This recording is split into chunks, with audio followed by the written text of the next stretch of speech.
By the way, happy long weekend. How the heck are you? Hi, this is Jan. Welcome to another episode on the Save Money and More with Jan channel. This happens to be an and more kind of topic. Talking to you today about movies. When I was a child, I remember my first couple of movies. I'll get into that in a second. Let me tell you something. Stuff that we ingest, like as far as food, healthy food, it pays off, right? In the future, it pays off the immediate and in the future. And stuff that people ingest, if you will, entertainment world that maybe isn't so great, that will have its devastating effects as well. I think many of us have become complacent, numb to, or just used to, and that's really, really darn sad.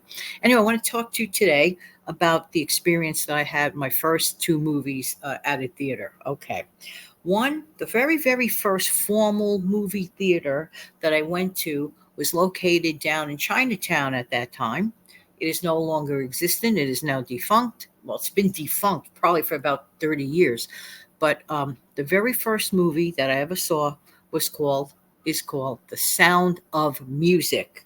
Okay, non-sponsored ad, by the way. I'm going to be mentioning a few names of different movies. And that was a very, very popular movie back in the 1960s with Julie Andrews. Now, I was only just about five. So, of course, I was enthralled with like what a theater looks like and the velvet seats and all the noisy people and people tripping over each other and the popcorn. You see where I'm going with this. Everything was great till the movie started. The movie first started, and I see this pretty lady singing about the hills being alive because of the sound of music. And I'm like, I'm almost five. I quite don't understand that. Okay. And this was my honest reaction when I saw the movies. Everything was, I mean, it was beautifully done, but who could really understand that when you're just turning five? Okay. The parts of the movie where the Von Trapp family children are singing, that was, fascinating. I was a child. And the musical part of that, that was, very nice. But the rest of it was really, really difficult to understand. I mean, it was so, so deep. I bet a lot of adults, half of the adults probably didn't understand that movie. So I'm thinking this movie is interminable. And for some reason or another, back in the day, movies were made a lot lengthier, in my opinion. I could be wrong, but at least it felt like that. That was a rather long movie. And when you're a kid and when it's your first one, you're confined to that little velvet seat. You just want to get up and run around and play and jump out, which is precisely how I felt. Then when it became time for the intermission, I'm like, yes, this is finished, right? Because I didn't really understand where this movie was going. Again, reminder, I was not even like really five yet. And I was like told, no, no, this is intermission. This means we go and get a snack, walk around, stretch our legs. Well, I kind of liked that idea, but I thought I was like praying that the intermission wouldn't end and we were going home. True story. True story. Then came another movie. Now, the second movie I'm going to talk about was in a makeshift theater in a local gymnasium. For example, they were doing a fundraiser connected to the local parish at that time, and that movie for a ticket back then. That movie, because it was a fundraiser, cost and really outrageous amount of 25 cents. It costs a whole quarter to go to that movie. However, we're talking about 1965. And what they were playing actually in real time came out in 1947. And they were showing this thing probably on an 8 millimeter film. 8 millimeter, I'm just guessing, on an 8 millimeter or whatever was projector. Remember those reel to reel projectors back in the day? It looked more like one of those family home projectors, okay? And the screen was like, was an average size screen. Looked more to me like, those maps that the teachers used to pull down. I had a map like that in my classroom. You pulled it down during geography, the pull down map at the blackboard. But the second movie I personally enjoyed a lot more. It was much more relatable to children. as well as adults. And the name of that movie was The Bells of St. Mary's. And there's a little lesson in there about the Bells of St. Mary's, in my opinion. So, as you know, Bing Crosby played I don't know if it was a temporary pastor of that parish there or whatever. And his very first day on the job as the pastor, what does he do? All the kids are collected in the schoolyard about to go to school for that day. What does he do? He rings the bell, or they ring the bell, and he makes a big special announcement. Well, today is a holiday. That did not go over very well with the head nuns of that school. It just did not. Ingrid Bergman was like very, very shocked. What? Like what? Listen, if I was a kid on that day and Bing Crosby told us it was a holiday, I'd be the happiest kid. I'd be totally fine with that. But that movie was more relatable. It was only 25 cents, where The Sound of Music was probably in the $2 to $3 range back then. I don't know. My parents took care of that. I don't know. That's not my job at age 4 or 5. And also, speaking of parents, what they used to love to do, they enjoyed. There was a period of time when there were like nonstop albums of Broadway shows. I'm not even kidding you. I heard all the songs that went to Fiddler on the Roof. I heard all the songs that went to My Fair Lady. Of course, they had the soundtrack album to The Sound of Music. I knew all the songs. I knew a lot of the songs before I even actually saw the movie, which was kind of like weird.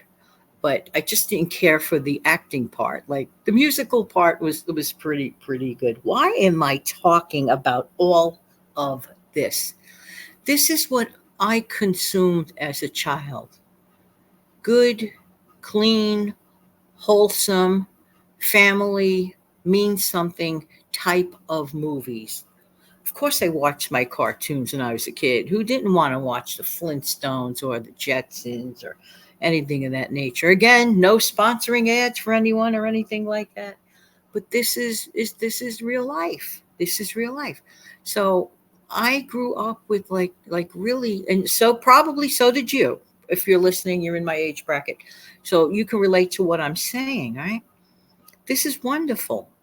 But then I look around at the moment of right this minute, and yes, this show is going to run longer than your average no frills. Average no frills video is 5 minutes or less. This is a special holiday edition. How do you like that? A holiday edition? Well, most of you got the day off. You could kick back. It's okay. This is what we were consuming as children. Good, clean, innocent, fun stuff. I turned on my TV the other day, and I think my like mouth dropped down to the floor. Okay, and then I said, "So kids are exposed to this? Okay, hey, everybody's got to do what they think is right." It just makes me sad. It makes me sad as a mom, as a grandmother, as just a person that grew up with so much different stuff. This is one of the reasons people say, "Oh, why do people act this?" Well, look at the stuff that people are practically forcing them to watch. We really have to keep our foot on the gas pedal with many, many things in life, not just the food that we eat. Yeah, of course. Get clean, good, better, healthy food. Not too much sugar, stuff of that nature. All the good quality stuff. That's up to us. But there are a lot of other things that are up to us as well, like the stuff that is put on the TVs and so on and so forth. We have to keep an eye out. We have to keep an eye out. It's up to us. And then later on say, oh, how did they know about this, that, or the other? You see where I'm going with this? There are a lot of things in our lives that we could take action with, okay? We could take action with. And, at first, even though looking back, I was kind of like bored stiff initially with the Sound of Music. I was only like not even 5. I wanted to run around and play. I didn't want to be stuck in a velvet chair watching people eat popcorn for hours. I just didn't. I didn't. I was restless and I was a child and I just wanted to run around like any other kid would. It was an extremely long movie. Back then, movies were much more longer. I don't know if you know that. They were definitely much, much longer. But the content, the quality, of the movie was a good one. And then when they replay it on TV, I can't help but have fond memories of, that day. So after the movie, uh, I had my very, very first experience at a Chinatown tea house. So right after that, yeah, yeah. So always a little something there, different. And I had my first almond cookie and my beautiful cup of tea. I tried it. It tasted strange, but I still liked it for some reason or another. I was a kid, but I learned to like that. It was just a fun day, all in all, even despite the endurance. And that's another thing, learning endurance, to sit patiently. Well, not 100% patiently. I was fidgeting. I'm like, I want to get out. I want to run around. But I look back and I'm so thankful. I'm so thankful that my parents cared enough to let us see these kinds of things. Paying 25 cents to go see the bells of St. Mary's. And mind you, that was a fundraiser for that parish. If they had 100 people there, what did they make? 25 bucks? But 25 bucks went a long, long way. Things to appreciate. I just thought I'd share that little experience, and also to think about stuff to think about. What are our children consuming? Not just food wise, but visually, honestly. Have a blessed day, everybody. Thank you so much for being here. I really do appreciate everybody's time. Come back the rest of the week for a really, really normal, no frills video, 5 minutes or less. Have a great day.